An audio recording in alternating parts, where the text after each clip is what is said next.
prepared for my talk today, I remembered this wonderful writing by Marianne Williamson, Our Deepest Fear. Now, there's been some confusion for years that this was actually extracted from Nelson Mandela's inaugural speech, but in fact, he inserted this powerful writing into that address. It reads, "Our deepest fear is not that we are inadequate. Our deepest fear is that we are powerful beyond measure. It is our light, not our darkness, that most frightens us. We ask ourselves, who am I to be brilliant, gorgeous, talented, fabulous? Actually, who are you not to be? You are a child of God. Your playing small does not serve the world. There's nothing enlightened about shrinking so that other people won't feel insecure around you. We are all meant to shine, as children do. We are born to make manifest the glory of God that is within us. It is not in just some of us, it's in everyone. And as we let our own light shine, we unconsciously give other people permission to do the same. As we were liberated from our own fear, our presence automatically liberates others." So ends the reading, and it's no surprise that Marianne Williamson is a Unity minister. So here we are, right at the beginning of October, the first Sunday in October, and October brings us to a new power. Now these faculties of mind, are innate abilities within us that Charles Fillmore wrote in his book, The 12 Powers of Man. Charles Fillmore, of course, is Unity's co-founder. So today, my talk title is The Power of Zeal. So what zeal defines as the faculty of enthusiasm, intensity, and exuberance. It provides our inner urge to progress. It's our motivation to achieve. The disciple is Simon. The location is the medulla, the base of the brain. And the color is orange. Now these faculties of being, we already have all the zeal we could possibly possess. We can't get more zeal because we're one with God, and God is one with absolute zeal. But what is true is we may not be fully aware of it or open to that zeal. So let's turn to, this is Charles Fillmore, co-founder of Unity. He also says, zeal is the mighty force that incites the winds, the tides, the storms. It urges the planet on its course and spurs the ant to great exertion. So this zeal that we're talking about, this divine zeal, this great spiritual exuberance and enthusiasm, we can see as being the very energy that moves galaxies through the universe, that moves the storm to bring rain over the prairie or the snow on the mountain. Or, as we have two rivers here in town, it's that zeal that's moving it on wherever it's headed. And, I love this, spurs the ant to great exertion. So if an ant has innate zeal to do what its antness needs to do, then we have that zeal to do what is ours to do. I turn to Unity ministers, Richard and Mary Mary Alice Jafola. They've written some very powerful books. But here they say, unless we are strongly committed to improving ourselves, we run the risk of giving up before we've reached our goal. The faculty of zeal is essential, or else we're like a powerful engine with no fuel. Now, what good is your car if it's sitting out in front of the house and it has absolutely no gas? You could turn it into a planter, I guess. But that's also in our own lives, because everything isn't manifest overnight, and we don't need to get discouraged because of our process. Now, for my case in point, this started out as a back pain, and then it moved into my right leg. And throbbing, spasms, my right leg, I can't bear my weight on my right leg right now. Now, my doctor keeps telling me I need to get range of motion. I need to stretch. I need to walk. I need to sit. Or I'm going to get stuck in bed and I'm never going to move again. And thank God today I can sit. A couple of days ago, I couldn't sit at all. So if I were to stop before I got to my goal, I could potentially be restricted to a wheelchair or walker for the rest of my life. I don't want that. So we're in the business, and it is a business, of adding to our lives, improving our lives, bringing something into our lives that gives more meaning to it. And if it's healing that we need, then we need to follow the steps to healing. And our body already knows what that healing is going to be. It's just coming back into balance. And enthusiasm, audacity, exuberance is the very fuel that guides us on this path. I turn to the very powerful minister Joel Osteen, and he says this: one of the main reasons that we lose our enthusiasm in life is because we become ungrateful. We let what was once a miracle become common to us. We get so accustomed to his goodness, it becomes a routine. I can tell you, I am not going to take my walking for granted after this, because I can't get anything. If you've got both hands on the walker, how do you carry something? Now, I got pretty creative because I know where the shopping bags are in the kitchen. Just walk into the kitchen, you get a shopping bag, you stuff the stuff in the shopping bag, you let it hang down as you walk along, and I can carry things. I'm grateful for my ability to be ingenious. A child, just watch a child explore the world in their life through imagination and joy. That's understanding the miracle of life. The fact that our heart is beating, our lungs are breathing, that everything in our body is working actually quite well, even if there's some pain going on. We still have this amazing body temple. It's such a miracle. And when we don't take things for granted, and we affirm, I'm grateful for today. I'm grateful for my ability to heal. I'm grateful for my life. I'm grateful for the people in my life. Then we're not living an ungrateful life, and we've turned the light on of our enthusiasm.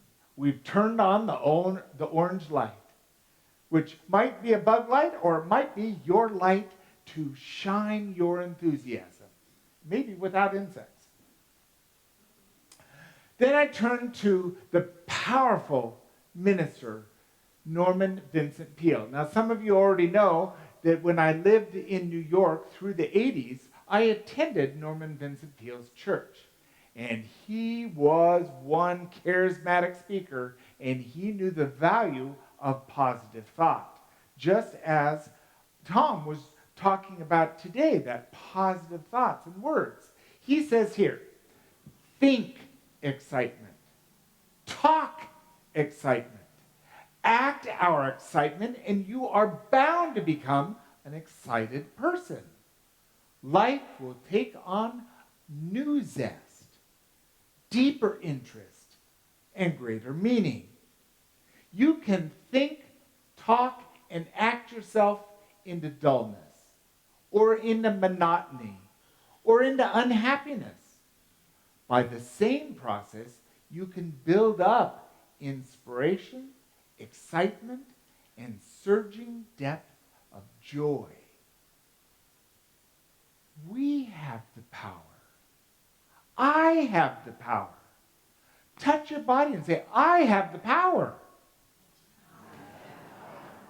I want to hear more than that. I have the power. Maybe. I have the power. I have the power. That's better. That's turning on that orange light. That's bringing some incitement. And your neighbor did it as well, so you don't need to be embarrassed. Now, if you want to stand and really take the challenge, stand in the HEB line and say, I am the power. And things will change. You'll probably get ahead faster in line. They'll be running. But back to seriousness. We have the power to think, to talk, and to act our life as easily into unhappiness as into joy. As easily as into a wow experience as a not again. Oh, is this all that's on television? Well, if that's all that's on television, turn it off. Read a book. Have a conversation. And if you live alone, pick up the phone and have a conversation with someone and talk about something that has meaning in your life. Because what we say, what we think, and how we act creates our experience. It's plain that simple. Thank you, Norman. And our co-founder, Charles Fillmore, at 94, said, I fairly sizzle with zeal and enthusiasm and spring forth with a mighty faith to do the things that ought to be done by me. Now, if you were to say that every day, do you think it would change the course of your life? Change how it would show up? I would bet that if you're a realtor, you'll get more contracts. I bet if you're an artist, the creativity will flow through you as never before because you've turned on the light of excitement, of audacity, of exuberance, of enthusiasm. If it's the same energy that has the moon travel around us, have our whole solar system moving in its place, thank God it doesn't run into each other, and that's something to be grateful for, then why not adopt that same energy for anything in our life? Wow, these are the best eggs I've ever eaten. Oh, wow. Next time you eat with enjoying absolutely every bite you take and see how different it is, how it feels in your body. It's only a thought, something you say, or an action away. Thank you, Charles. Newton Dalloway is a great New Thought writer, wrote a powerful book on Emerson. He says here, nothing great was ever achieved without enthusiasm. Nothing I'd go so far as nothing at all has been created without enthusiasm. I created this back pain, and boy, with great enthusiasm, I've had enormous pain. I've done a great job at that. Because it's going to be our enthusiasm that creates our ability to do what we do.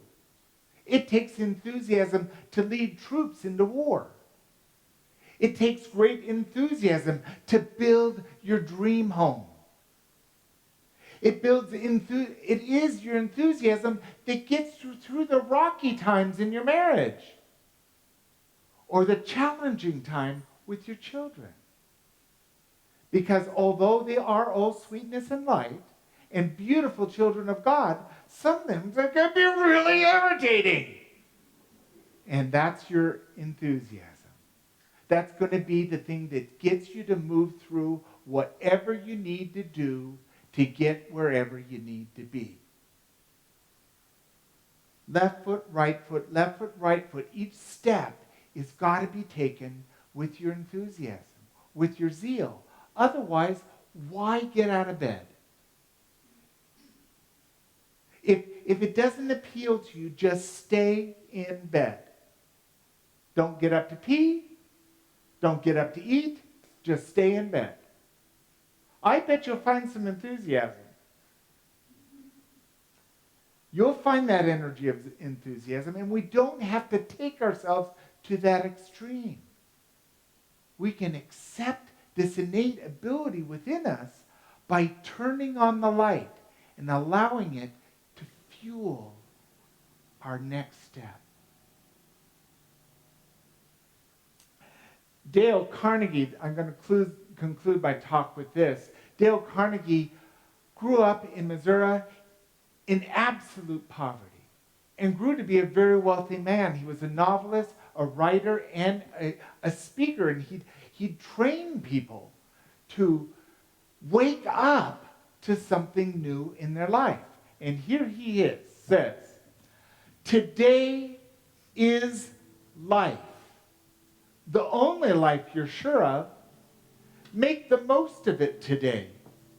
Get interested in something. Shake yourself awake. Develop a hobby.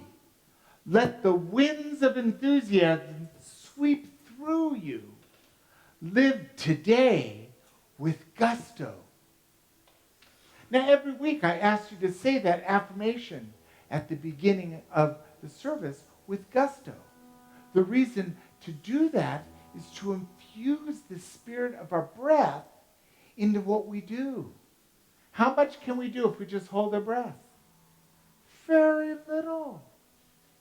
And if you don't have much oxygen around it, it's not a good idea to use up all that oxygen. But we breathe and we live our life by stepping into, we have no idea what happens beyond this life. The one you've been given. Each of us is a unique expression. Each of us has talents and gifts that need to shine. Otherwise, it wouldn't have been given to you to have the talent. And then become interested in something. Shake yourself awake. We can do a whole lot more when we're awake. Now, we do get a lot done when we're sleeping, and boy, it's good to get a good night's rest. Develop a hobby. Do something a little differently. Do it outside of how you normally do things. Step out of your boundary. Next time you brush your teeth, brush it with the other hand. It's very interesting. You do get your teeth brushed. You might get your cheek brushed and your chin brushed, but you get clean. Then you won't take your other hand for granted when it does that toothbrushing. Every area of our life, we might find a different way of driving home. Find a different way of saying I love you to a family member or to a friend. When we step out of our comfort zone, we actually are more open to allow God's grace move through us. And it's within that we'll take all that's been said right now and we'll come into meditation. And we'll allow the Unity singers to guide us into that place right now.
Breathe easy.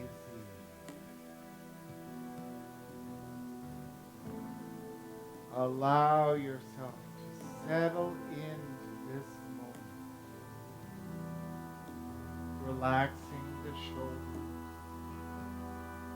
Relaxing your belly. And be here now.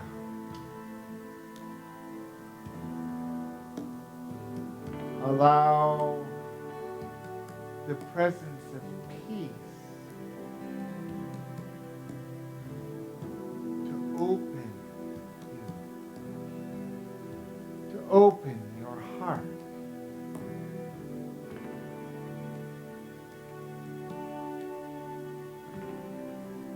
And if it works for you, see a large bowl of white light above your head. And then with each breath, allow that light to dribble down through your head, behind your eyes, and throughout your head down to your chin. And let the light flow down your spine, down your shoulders, down your arms and out your fingertips. Allow this bathing light with each breath to clean and clear the energy right down your legs, past your knees, and out your feet, so that you feel whole, complete, and present.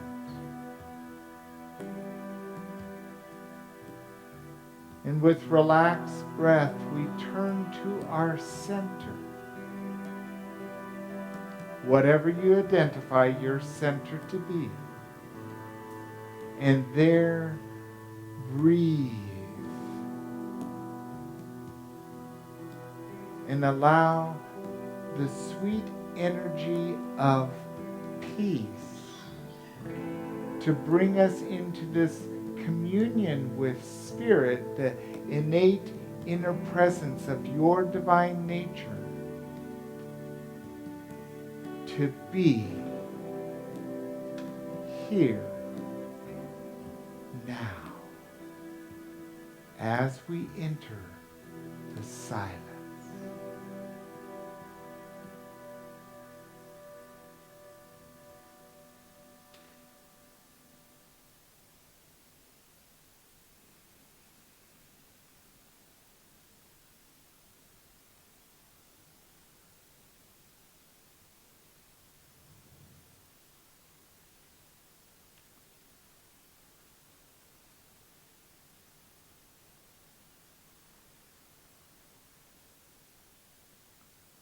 This is great goodness.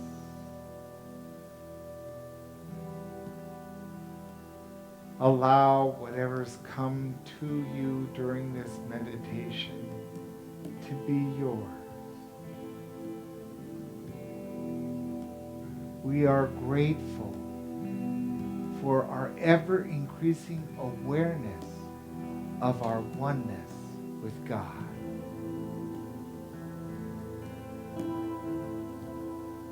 And as we begin to return back into our awareness of the room,